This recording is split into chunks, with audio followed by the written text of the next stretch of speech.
میں اپنے نبی کے کوچے میں چلتا ہی گیا بسم اللہ الرحمن الرحیم۔ السلام علیکم دوستو، آپ سب جانتے ہیں کہ اس وقت ہمارے ملک پاکستان میں ٹڈی دل کا حملہ ہو چکا ہے اور کئی کھیت تباہ ہو چکے ہیں۔ اللہ رب العالمین سے ہم یہ دعا کرتے ہیں کہ اللہ تعالیٰ تمام امت مسلمہ کو اس طرح کی آفات اور وباؤں سے اللہ تعالیٰ محفوظ فرمائے، اور ہمارے ملک پاکستان کو اللہ تعالیٰ اس وبا سے نجات عطا فرمائے۔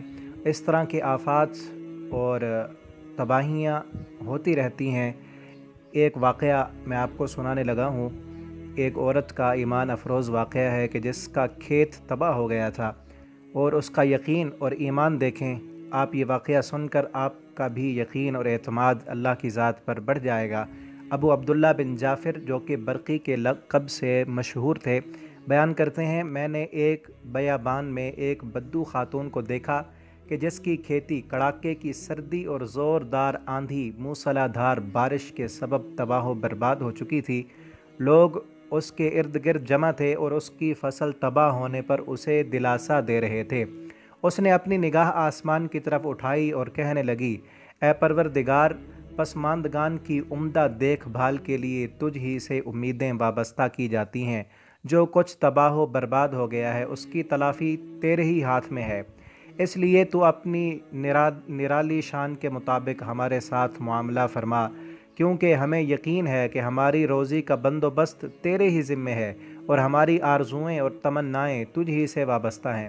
ابو عبداللہ بن جعفر کہتے ہیں، میں ابھی اس خاتون کے پاس ہی تھا کہ ایک آدمی وہاں آ گیا۔ ہمیں اس کے بارے میں کوئی علم نہیں تھا کہ یہ شخص کون ہے، کہاں سے آیا ہے، اس کا کیا مقصد ہے۔ جب اسے اس عورت کے عقیدے اور منہج اور اللہ تعالیٰ کے ساتھ تعلق کا پتہ چلا تو اس نے 500 دینار نکالے اور اس عورت کی خدمت میں پیش کر کے اپنی راہ چل گیا۔ اس میں کوئی شبہ نہیں کہ جو آدمی بھی اللہ رب العالمین پر کامل اعتماد اور توکل کرے گا، تقوی اختیار کرے گا، وہ کبھی بھی نعمت خداوندی سے محروم نہیں رہے گا، اور اللہ تعالیٰ اسے ایسے ایسے راستوں سے رزق دیں گے کہ جس کا وہ کبھی گمان بھی نہیں کر سکتا تھا۔ جیسا کہ اس ایک دیہاتی عورت کا واقعہ میں نے آپ کو بیان کیا، اگر ہمارا بھی ایمان اور یقین اس قدر اللہ پر پختہ ہو کہ ہماری کھیتیں اگر تباہ ہو جائیں، سب کچھ ختم ہو جائے، فیکٹری جل جائے، مال و دولت ختم ہو جائے، لیکن ہمارا ایمان اور یقین ہو کہ پروردگار میرا رزق تو تیرے ذمے ہے۔ اور اسی طرح کا یہ ایک اور واقعہ ہے کہ ایک فقیر اور محتاج عورت بادیہ نشین جنگل میں خیمہ لگائے ہوئے تھی۔ اپنی ضروریات کے لیے اس نے اپنے ارد گرد کچھ کھیتی لگا رکھی تھی جس سے اپنی وہ گزر اوقات کرتی تھی۔ ایک دن طوفان آیا، بجلی چمکی اور کڑکی، آسمان سے ژالہ باری ہوئی اور کھیتی تباہ و برباد ہو گئی۔ جب طوفان تھم گیا تو اس عورت نے خیمہ سے سر نکالا، اپنی کھیتی کو دیکھا، ہر چیز تباہ و برباد ہو چکی تھی۔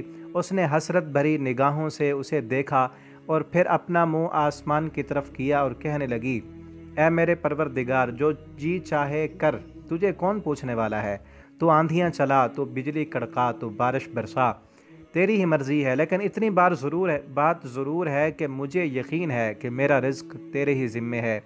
تو ہمیں بھی یہ یقین اور ایمان اللہ کی ذات پر ہونا چاہیے کہ اے اللہ، اے پروردگار، میرا رزق تیرے ذمے ہے۔ اور جس بندے کا یہ یقین پختہ ہو جائے، ایمان آ جائے، وہ کبھی جھوٹ نہیں بولتا، حرام نہیں کھاتا، وہ دھوکہ نہیں دیتا، وہ دوسروں کے مال پہ قبضے نہیں کرتا۔ اس کا ایمان اور یقین ہوتا ہے کہ میرے رزق کی ذمہ داری تو میرے رب پر ہے۔ اللہ رب العالمین ہمیں بھی یہ یقین اور ایمان کی دولت عطا فرما دیں۔ والسلام علیکم ورحمۃ اللہ۔